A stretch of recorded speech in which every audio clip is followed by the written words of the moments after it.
Итак, у меня гостья из Чечни. Мастер-шеф, президент гильдии шеф-поваров Северного Кавказа. Хадиджат Маулатова. Хадиджат Ханум, смотрите, какие ребрышки красивые. Посмотрите, какие продукты хорошие. Сделайте нам, пожалуйста, чеченский супчик.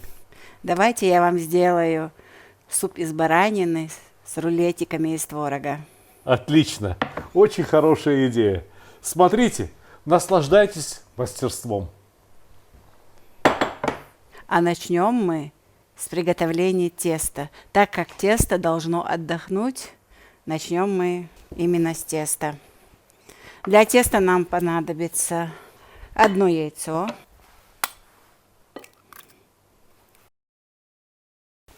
соль, немного масла,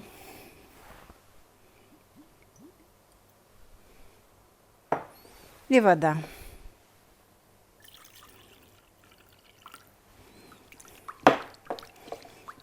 Тесто должно быть тугим.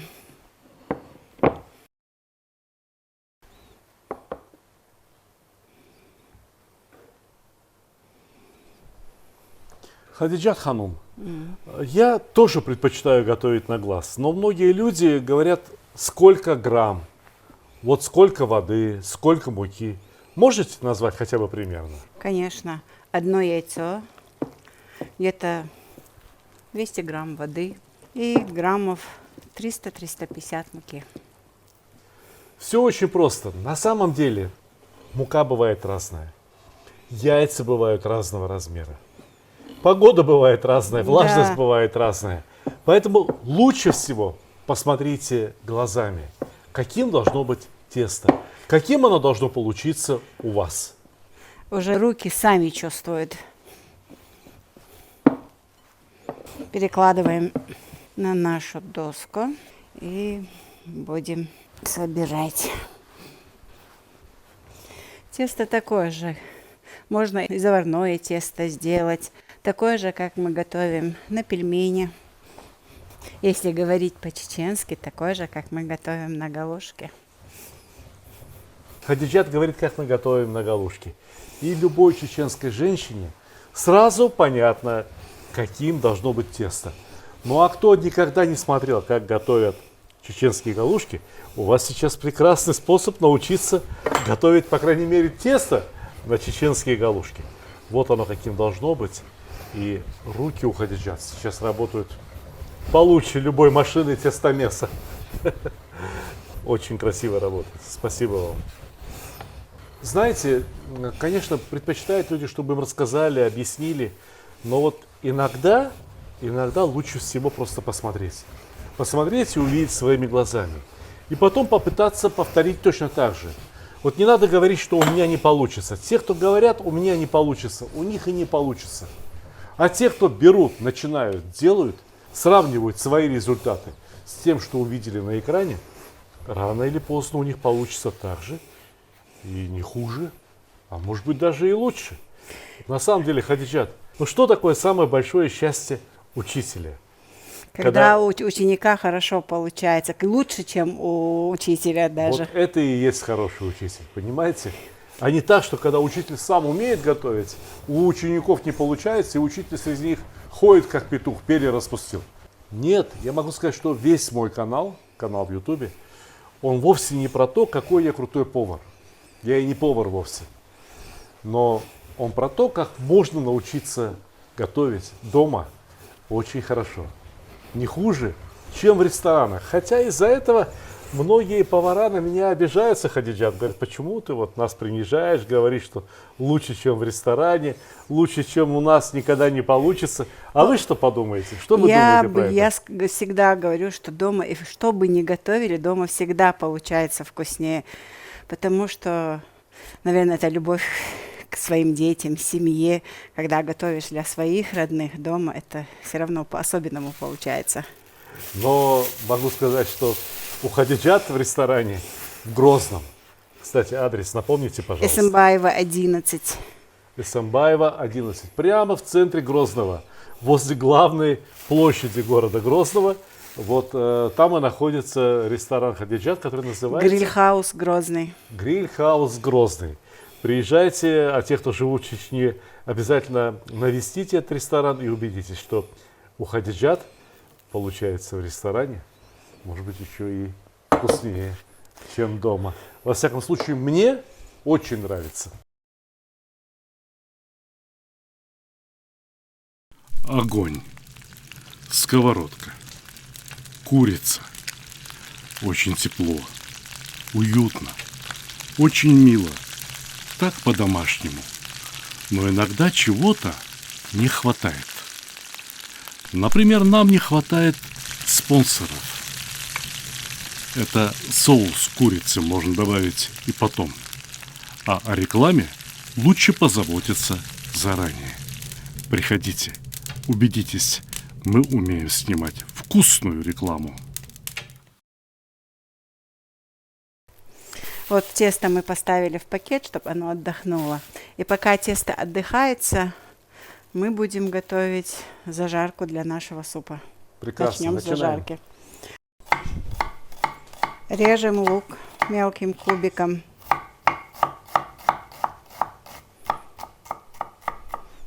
Когда люди говорят, что не получается, Сталик, это неправда. Потому что я поваром стала в 36 лет. И вот так 11 лет тоже работаю на профессиональной кухне. Вы слышите? Хадиджат стала поваром в 36 лет. А чем же вы занимались до этого? Я юрист.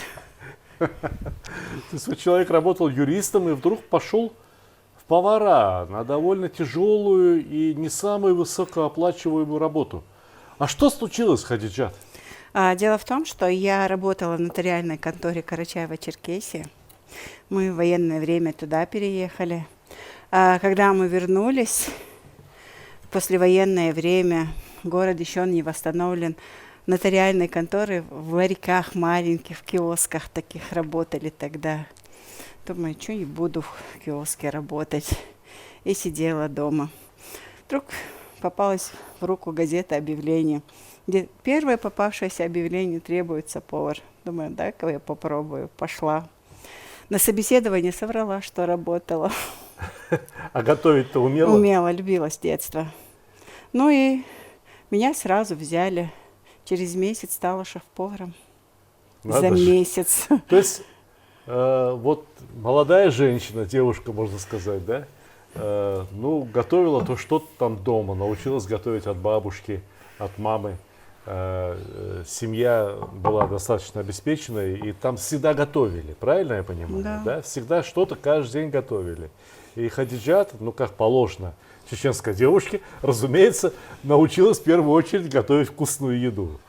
И вот она идет в ресторан и в течение месяца совершает головокружительную карьеру. Становится шеф-поваром. Обычно на то, чтобы стать шеф-поваром, у других людей уходит как минимум несколько лет. На самом деле Хадиджат прошла этот путь не за месяц, а за те годы, что она училась готовить в семье. За те годы, что она училась готовить у своей мамы, у своей бабушки, у своих родных, у своего народа, в конце концов. Морковочку порежем. Да, лук у нас жарится, сейчас быстро добавим туда морковь. Это блюдо мы всегда готовила моя бабушка, прабабушка. Когда я родилась, моя мама училась в институте, и так получилось, что я выросла с бабушками. И то, что я у них взяла, вот до сих пор и осталось. Вот эти старинные блюда, которые сейчас мало кто готовит. На самом деле, конечно, чеченский народ за всю свою вот историю, за последние 200-300 лет, не было практически ни одного поколения, которое жило бы мирно на одном месте. Понимаете, всегда были какие-то потрясения. Сначала вот была русско-кавказская война, да, ну как-то там установился мир, немножко там пожили в мире. Началась революция. Революция это была потрясением, конечно, не только для Чечни, это было потрясением для всей бывшей Российской империи.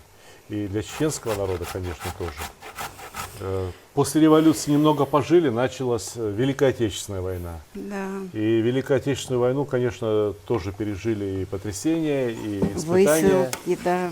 И после этого вот 13 лет высылки в Казахстан, в Сибирь, в другие республики Средней Азии. И вернулись, и здесь снова началась гражданская война поначалу, и вот эта война с теми, кто ратовал за отделение Чечни от России, с сепаратистами. И опять страдал ведь простой народ, понимаете? Ведь даже те, кто никаким образом не брали оружие в руки и не участвовали в боевых действиях, все равно страдали. И я думаю, что если чеченский народ хотя бы на протяжении 3 поколений не увидит ни войны, ни потрясений, то это будет уже совсем-совсем другой народ, во-первых. А во-вторых, чеченская кухня станет совершенно иной. Потому что задатки у этой кухни очень богатые. Потому что природа в Чечне идеальная. Здесь есть и горы, здесь есть и равнины, здесь есть реки. Там очень хорошее солнце, очень хорошая плодородная земля. Народ любит работать. Поэтому кухня в Чечне, я ожидаю от нее еще очень больших чудес. И кухня имеет огромные перспективы для развития. Да, и как раз я пытаюсь популяризировать нашу кухню как среди рестораторов, так и местного населения. Еще пропагандирую использование во всех, даже в современных блюдах, именно аутентичную кухню совмещать, ну, типа фьюжена, и локальные продукты использовать. Потому что локальные продукты наши, они очень высокого качества, и результат, конечно, получается идеальным. Давайте заглянем в кастрюльку, я сфотографирую.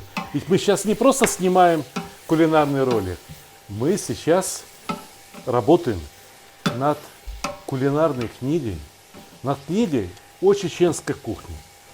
Книгой, с которой мы собираемся завоевать призовые места во Всемирном конкурсе кулинарных книг.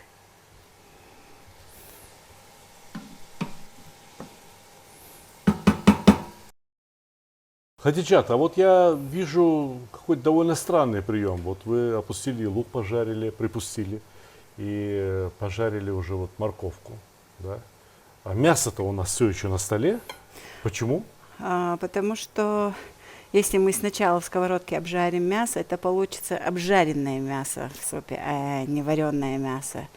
Но когда мясо варится вместе с луком, с морковкой, и вкус получается насыщенный. То есть, по сути дела, у нас мясо будет вареное, а вот лук и морковка создают то, что у поваров называют зажаркой. Зажаркой, да. То есть суп на зажарке. Ну, теперь все понятно. Сталик, пока жарится наш лук, мы приготовим начинку для наших рулетиков. Давайте. Это будет творог.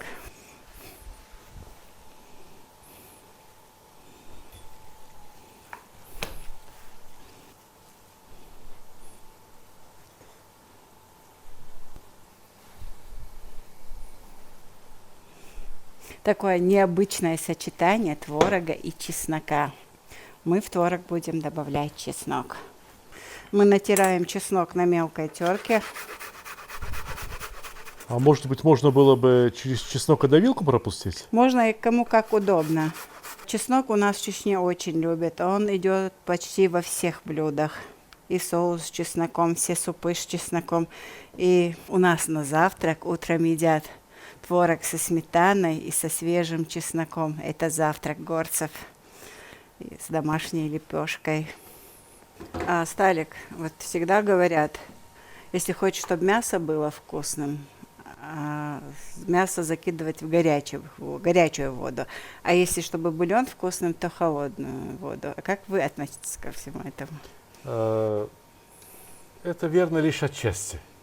Да. Это верно лишь отчасти. Если бы я готовил суп без зажарки, то, конечно, я бы опустил мясо и нагрел бы мясо вместе с водой. Чтобы мясо и вода нагревались одновременно. Я предпочитаю нагревать не быстро, чтобы мясо не сжималось. А то бывает, опустят большой кусок мяса в сильно кипящую воду, и мясо снаружи начинает стягиваться и выдавливать из себя весь сок. Вот выходит много пены, которую мы потом в конце концов теряем. Ведь пена это, по сути дела, мясной белок. Лучше, чтобы он внутри мяса остался. Если суп на зажарке, то я бы залил водой, неважно какой, горячий, теплый, холодный, довел бы до кипения. И только потом опустил бы мясо. Тем более, что это мясо, ну как его не готовь, оно получится роскошным. Посмотрите, какие замечательные бараньи ребрышки. Это же шоколад, а не ребрышки. Это просто вот кусочки шоколада какие-то, а не мясо. Его как ни готовь, оно все равно получится вкусным. Хочешь пожарь, хочешь отвари. Если хорошенько посолить и приправить, можно сырыми тоже съесть. Да. Тогда мы зальем водой нашу зажарку и подождем, пока вода разогреется. Хадиджат, вот сейчас, когда вы залили воду, я понимаю, что в принципе-то можно было бы, наверное, изделие из теста и творога прямо здесь варить. Но если следовать логике наших рассуждений, то чем меньше пены сейчас получится, тем лучше. Поэтому не будем доводить до кипения бульон, а опустим мясо. Пусть мясо нагревается вместе с бульоном на зажарке. Тогда я меньше сделаю. Да, я думаю, что вот где-то на 25 единиц будет очень достаточно. Накроем крышечкой и пускай спокойненько томится, нагревается.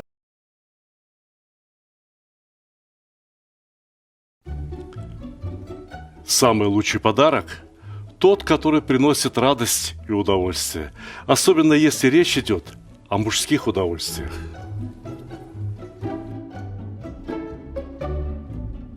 Самый лучший подарок – тот, который приносит пользу. Например, кому не хотелось бы наконец-то разобраться в приготовлении мяса? Самый лучший подарок – это то, что принесет хорошее настроение в погожий, солнечный день.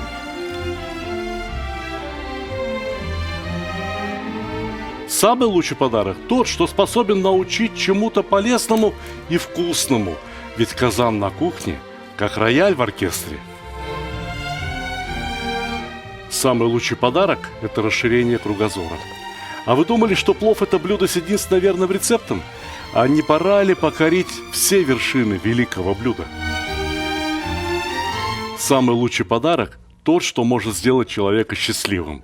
Ничто не укрепляет семью так, как вкусное и доброе застолье. Отличный подарок – это книга с новыми рецептами из хорошо знакомых продуктов, к тому же приглашающая в очень вкусное путешествие в мир Востока. Самый лучший подарок, когда все самые любимые и популярные рецепты собраны в одном месте, где текст превращается в видео, а картинки оживают.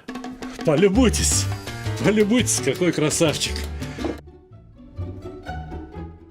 Самый лучший, самый ценный подарок – это дружба между братскими народами.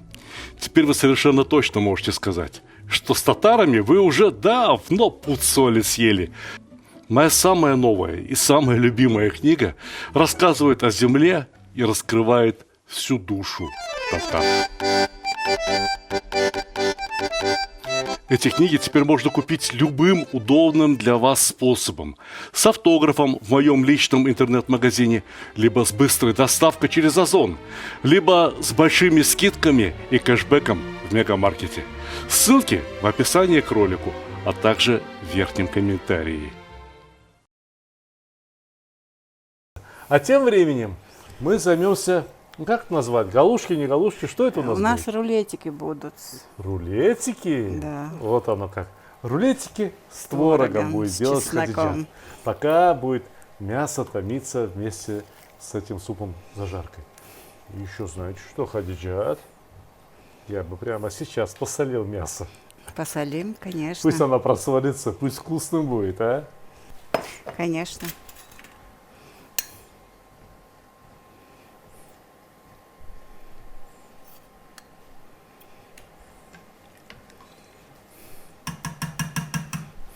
И накрываем крышкой. Пока варится наше мясо, мы будем готовить рулетики с творогом. Нарежем тесто на мелкие кусочки, чтобы рулетики получились не совсем крупными,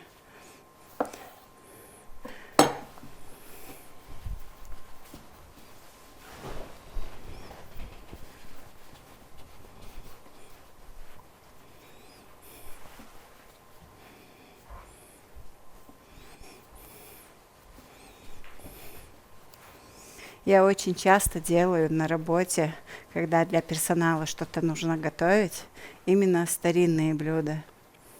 И все потом спрашивают, откуда ты все это помнишь? И на самом деле иногда бывает обидно, что профессиональные повара вроде бы не помнят свою кухню. Поэтому так и началась идея написания книги. Спасибо Сталику, что поддержал, помог. Без него я бы точно не справилась. Мы сделали заготовки, закатали шарики из теста и будем тонко раскатывать сейчас.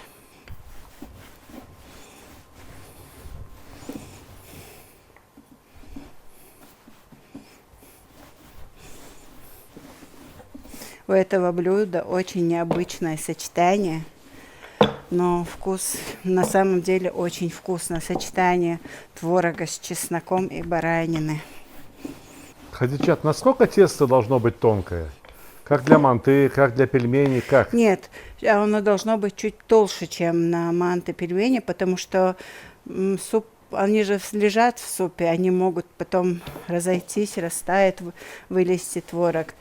Поэтому чуть А толще. успеет свариться? Да. Он минут 20 под крышкой томится, и к этому времени... То есть, если, да, конечно, если изделие из теста готовится в воде 20 минут, конечно, оно имеет право быть достаточно Да. плотным. Ох, как красиво. Ох, как красиво. Следующее, когда будете делать, я должен буду сфотографировать. Хорошо.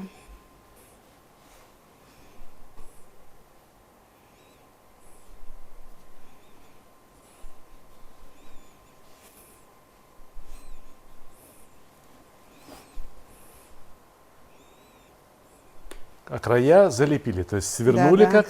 как конфетку обернули, да, и края залепили. И мы их порежем. Сейчас или потом?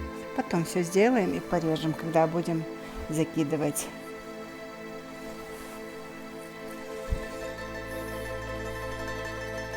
А вот рулеты наши готовы, будем резать их на вот такие кусочки. Сантиметров 2-2,5. Уже второй год мы с Хадиджат Ханум работаем над книгой о чеченской кухне. Работа близится к завершению. Нам помогали десятки, сотни людей, настоящих патриотов Чечни. Ведь по сути это будет первая напечатанная массовым тиражом книга о чеченской кухне.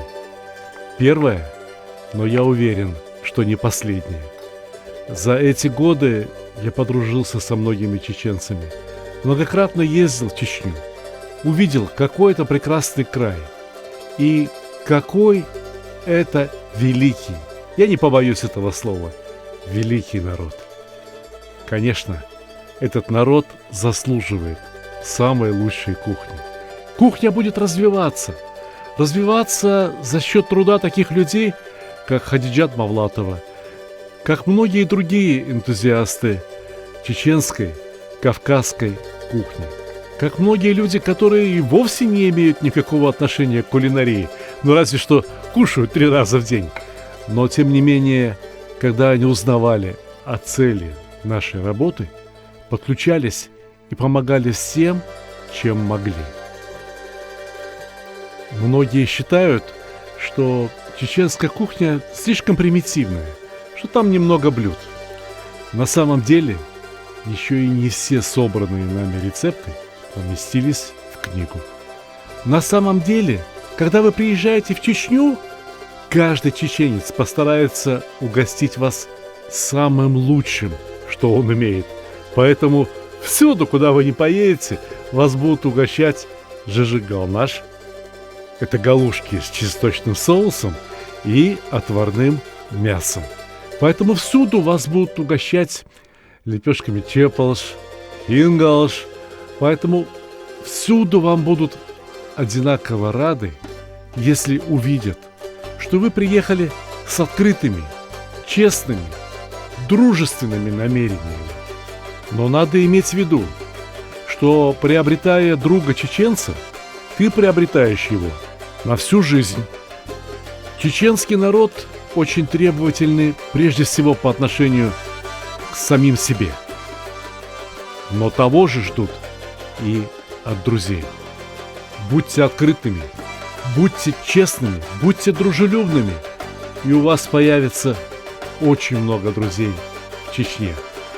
Поезжайте в Чечню, посмотрите на этот край, полюбуйтесь, как он расцветает после войн и потрясений. Дорогие земляки, не забывайте нашу кухню, пробуйте, творите, готовьте. Ведь наша кухня, она одна из лучших, самых вкусных, насыщенных. И также жители других регионов, других стран, приезжайте к нам. На Кавказе самый гостеприимный народ. Ждем вас. Приезжайте на самую вкусную кухню. Крепкого вам здоровья и приятного вам аппетита!